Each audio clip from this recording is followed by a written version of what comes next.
رب زدني علما رب زدني علما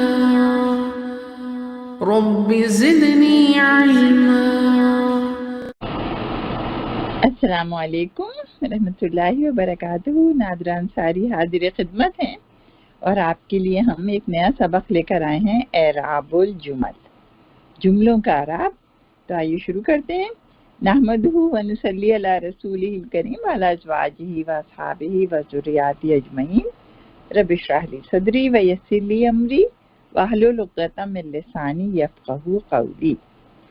اعراب الجمل یعنی جملوں کا اعراب. ابھی تو ہم جو ہیں وہ جو پڑھتے آئے ہیں وہ ہم اسم کے اعراب کی بات ہم نے کی تھی اور فعل کے اعراب کی بات کی تھی اور پھر ہم نے فاعل کے اعراب کی بات کی تھی. تو ہم نے جو ہے وہ مفرد جو ہے وہ اعراب سیکھے تھے. اب ہم یہ سیکھیں گے کہ جملوں کا بھی اعراب ہوتا ہے، پورے جملے کا. تو اس کی دو قسمیں ہوتی ہیں، ایک ہوتا ہے لا محلہ فی الاعراب اور لا محلہ فی الاعراب. اور لا محلہ فی الاعراب کو آسانی کے لیے کہہ دیتے ہیں فی محلہ لہا، یعنی اس کا اعراب ہوتا ہے. اور لا محلہ فی الاعراب کو کہہ دیتے ہیں لا محلہ لہا، کہ اس کا کوئی اعراب نہیں ہوتا محل میں. تو آئیے آج ہم پڑھیں گے کہ لہا محلہ فی الاعراب کیا ہوتے ہیں. تو اس میں جو ہے سب سے پہلے جو ہے وہ خبر آتی ہے، کیونکہ خبر جو ہے وہ عموماً مرفوع ہوتی ہے. خبر کا اعراب نحوی ترکیب والوں نے مرفوع رکھا ہے. اس کا مبتدا بھی مرفوع ہوتا ہے اور خبر بھی مرفوع ہوتی ہے. تو یہ ہے کہ جب کسی مبتدا کی خبر کی جگہ پورا جملہ آ جائے تو اس پورے جملے کا اعراب مرفوع مانا جائے گا، اور وہ چاہے جملہ اسمیہ ہو یا فعلیہ. دیکھیں اس کو میں دوبارہ دہراتی ہوں کہ جب کبھی کسی جملہ اسمیہ میں مبتدا ہو اور ایک خبر ہو اور خبر کی جگہ پورا جملہ آ جائے تو اس پورے جملے کا اعراب مرفوع مانا جائے گا، اور وہ چاہے جملہ اسمیہ ہو یا جملہ فعلیہ. تو دیکھیں ہم اس کو مثال سے واضح کرتے ہیں. سورہ بقرہ کی آیت ہے 256، اللہ لا الہ الا ہوا. اس میں اللہ مبتدا ہے اور لا الہ الا ہوا جو ہے یہ پورا جملہ آیا ہے جملہ اسمیہ خبر کی جگہ.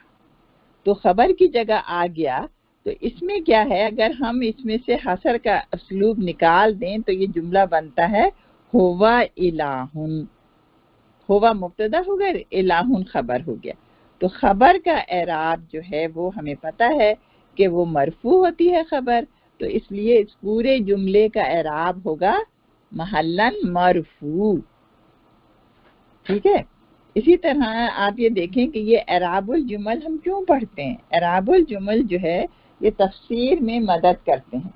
تو تفسیر میں کیونکہ ہم جو ہیں سنگل اس کے عادی ہیں فاعل ڈھونڈنے کے اور خبر ڈھونڈنے کے، لیکن جب کبھی مفرد اسم کی جگہ پورا جملہ آ جائے تو پھر اس جملے کو بھی ہم کو پہچاننا ہوگا، اور ہمیں یہ کس میں مدد ہوگی، یہ تفسیر میں مدد ہوگی. اور ہر دفعہ جو ہے ہم اس کو جملہ استئنافیہ نہیں کہہ سکتے. آپ کو پتہ نا جملہ استئنافیہ وہ ہوتا ہے جملہ کہ جو بات چل رہی ہو اور ایک دم سے ایک نئے مضمون شروع ہو جائے تو اس کو جملہ استئنافیہ کہتے ہیں. قرآن مجید میں جو ہے ہر جملہ دوسرے جملے کا اعراب متعین کرتا ہے. تمام جملے آپس میں ربط رکھتے ہیں اور ما قبل میں آنے والا اسم ما بعد میں آنے والے اسم کا اعراب متعین کر رہا ہوتا ہے. اور خبر اپنا ایک اعراب رکھتی ہے اور ہمیں پتہ ہے کہ وہ کیا، خبر کا اعراب کیا ہوتا ہے، مرفوع. ایک اور مثال سے سمجھ لیتے ہیں ہم. اللہ یستفی من الملائکۃ رسولا من الناس. تو یہ جو اس میں ہم نے دیکھا اللہ مبتدا ہے، یستفی جو ہے یہ خبر ہے، اور من الملائکتی رسولا من الناس، تو یہ جو ہے آپ یہ دیکھیے کہ پورا جملہ آ گیا خبر کی جگہ، خبر کی جگہ پورا جملہ آ گیا ہے۔ اب ہم اس کو کیا کہیں گے کہ اس کو ہم کہیں گے کہ خبر کیا ہے، یہ محلن مرفوع، تو جملے کا اعراب کیا ہوگا، مرفوع۔ اچھا جی، خبر ہم نے دیکھ لی، اب ہم نعت کو دیکھتے ہیں۔ نعت ہمیں پتہ ہے توابع میں سے ہوتا ہے کہ جو منعوت کا ہوتا ہے اعراب وہی نعت کا ہوتا ہے، یعنی یہ فالو کرتا ہے، نعت جو ہے وہ اعراب کو فالو کرتی ہے۔ تو اس میں ہم نے ایک مثال لی آپ کے لیے، وجاء من اقصى المدینۃ رجل یسعی، یہ سورہ یاسین کی آیت ہے۔ اس میں جا با عطف ہے، جاء جو ہے فعل ہے، اور من اقصى المدینۃ یہ متعلق ہے، شبہ جملہ ہے، اور رجل فاعل ہے اس میں، اور یسعی اس کی نعت ہے۔ تو ہم نے یہاں دیکھا کہ نعت جو ہے اس کی کس کے آئی ہے شکل میں، جملہ فعلیہ کی شکل میں آئی ہے۔ اب بظاہر جو ہے یہ کس یسعی ہے، فعل ہے، لیکن ہم جو ہیں اس کو نعت مانیں گے، اور اس کو ہم جو ہیں رجلن کو فاعل مانیں گے، اور رجلن کی نعت جو ہے وہ یسعی ہوگی۔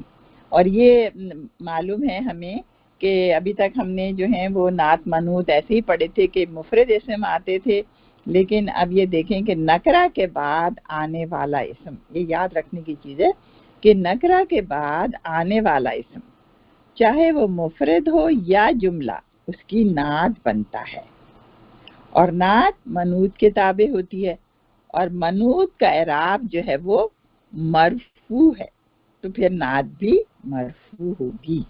ہم نے دیکھا نا رجلن جو ہے یہ منعوت ہے، تو منعوت کا اعراب کیا ہے، مرفوع ہے، تو پھر نعت کا اعراب بھی مرفوع ہوگا۔ ٹھیک ہے، اب ہم تیسری چیز لیتے ہیں حال۔ حال جو ہے عام طور پہ منصوب ہوتا ہے نا، اور اس کو مثال سے سمجھیے، سورہ نساء کی آیت ہے کہ لا تقربوا الصلاۃ وانتم سکارا۔ کیا ہے اس کا مطلب؟ اس کا مطلب ہے کہ نماز کے قریب تم مت جاؤ اور تم نشے کی حالت میں ہو۔ تو اس میں واو حالیہ ہے، انتم مبتدا ہے، اور سکارا جو ہے اس کی خبر ہے۔ تو اس میں ہم نے یہ دیکھا کہ یہ حال جو ہے کیا ہے، اس کا حال پورا جملہ فعلیہ کی، جملہ اسمیہ کی شکل میں آیا ہے۔ حال جو ہے وہ جملہ اسمیہ کی شکل میں آیا ہے، تو پھر ہم اس کو کیا کہیں گے، محلن منصوب۔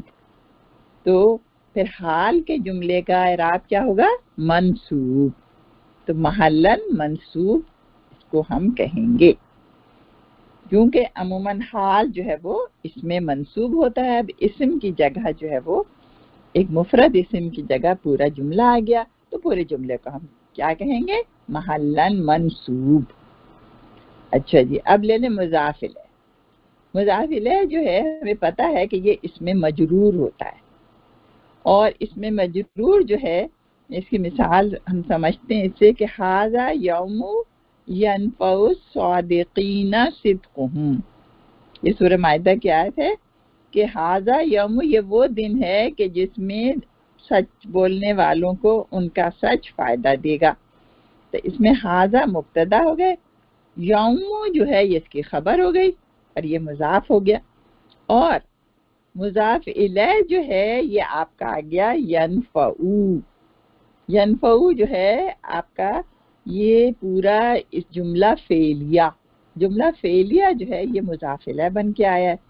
تو اب اس کا اعراب کیا ہوگا، اس کا اعراب محلن مجرور ہوگا، کیونکہ اس میں مجرور کی جگہ پر یہ آیا ہے۔ ٹھیک ہے، چلیں اب ایک اور ہم لیتے ہیں مفعول بہ۔ مفعول بہ عموماً منصوب ہوتا ہے، تو اس میں جو ہے ہم نے جو آپ کے لیے مثال لی ہے وہ یہ لی ہے قال انی عبداللہ نا، یہ آل عمران کی آیت ہے۔ تو قال انی عبداللہ، اس میں دیکھیں جملہ قالا سے شروع ہوا ہے، تو قالا جو ہے یہ فعل ہے، تو قالا کے بعد جو بھی جملہ آتا ہے اس کو ہم کہتے ہیں مفعول. کیوں؟ اس لیے کہ وہ مفعول بھی ہوتا ہے، تو پھر وہ مفعول کے وزن پہ مقبول بنتا ہے، تو اور اس کو پھر کہہ دیتے ہیں مقبول. تو ہم نے یہاں دیکھا کہ قال فعل آیا اور اس کے بعد آیا ہے انی عبداللہ. تو انی میں ہم نے دیکھا کہ انی میں ادنا آ گیا، حرف مشبہ بالفعل، اور اس کے اندر اسم و انا بھی ہے، یا متکلم جو ہے یہ اس کا اسم و انا ہو گیا. اور اب ہمیں خبر و انا ڈھونڈنی ہے، تو خبر و انا جو ہے وہ مضاف مضاف الیہ کی شکل میں آ گیا عبداللہ ہی، تو یہ خبر و انا ہو گئی. تو اب یہ خبر و انا اسم و انا جو ہے یہ پورا کا پورا انی عبداللہ قالا کا مقول ہے، اور یہ پورا جملہ اسمیہ آیا ہے. جملہ اسمیہ جو ہے قالا کا مقول بن کے آیا ہے، یعنی یہ مفعول بھی ہے. تو پھر ہم اس کا اعراب کیا ہوگا؟ اس کا اعراب ہوگا منصوب، محلن منصوب. اچھا جی، ایک اور لیتے ہیں ہم جواب شرط. جواب شرط جازم. جواب شرط جازم جو ہے وہ آپ جملے کو بھی دیتا ہے اور جواب شرط کو بھی جزم دیتا ہے. حرف شرط میں آتے ہیں ان، متا، من. تو یہ جو ہیں جملہ شرط اور جملہ جواب شرط دونوں کو مجزوم کرتے ہیں. اب اس کو آپ اس مثال سے سمجھیے کہ آل عمران کی آیت ہے 144، وَمَن يَنْقَلِبْ عَلَىٰ عَقِبَيْهِ فَلَن يَضُرَّ اللَّهَ شَيْئًا. اس کی نحوی ترکیب کر لیتے ہیں پہلے.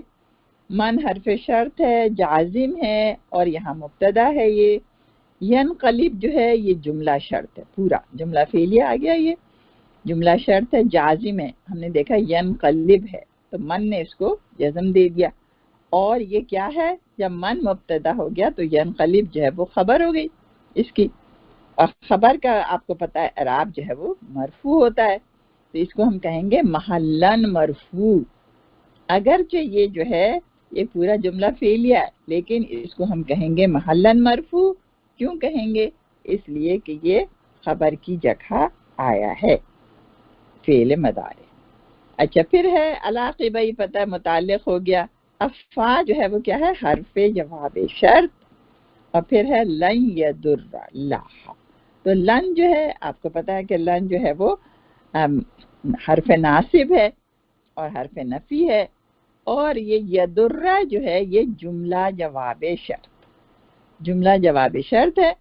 اور آپ یہ دیکھیں کہ یہ کیا ہے؟ ظاہراً کیا ہے؟ یہ ظاہراً آپ کا یہ ہے منصوب ہے نا، لیکن چونکہ یہ جملہ جواب شرط ہے تو پھر اس کو کیا کہیں گے؟ محلن مجزوم.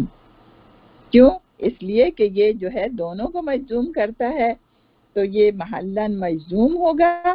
اور اس کا جو ہے آپ کو معلوم ہے اللہ مفعول بھی ہو گئے اور شیئن مفعول مطلق.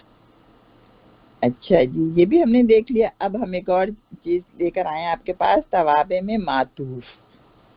معطوف جو ہے آپ کو پتا ہے کہ توابع میں سے ہے. توابع سے کہتے ہیں جو فالو کرنے والا ہوتا ہے، اور ہم نے ابھی نعت کو بھی کہا ہے آپ کو توابع میں سے ہے. نعت منعوت کو فالو کرتی ہے، معطوف معطوف علیہ کو فالو کرتا ہے.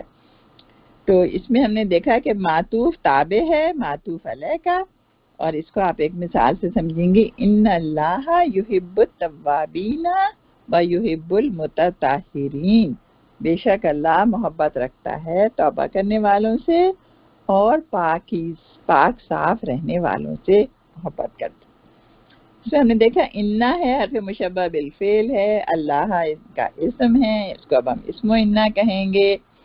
اور یحبو جو ہے یہ خبر و انا ہے، اور یہ جملہ فعلیہ کی شکل میں آئی ہے. اور ہم جو ہیں اس کو جو ہے خبر و انا کو ہم التوابین آ گیا. توابین جو ہے وہ مفعول بھی ہے. اب اور یہ کیا ہے؟ معطوف علیہ. اب اور پھر واو جو ہے حرف عطف آ گیا، اور یحبو جو ہے دوبارہ جملہ فعلیہ آ گیا، معطوف ہے. یہ متطہرین مفعول بھی. تو اب ہم نے یہ دیکھا کہ یہ جو ہیں یحبو یہاں پر بھی ہے اور یحبو یہاں پر بھی ہے. تو یحبو یہ معطوف جو ہے دونوں، اس میں معطوف علیہ بھی یحبو ہے اور معطوف بھی یحبو ہے، تو دونوں کے اعراب جو ہیں ایک جیسے ہوں گے کیونکہ یہ اس کو فالو کرتا ہے۔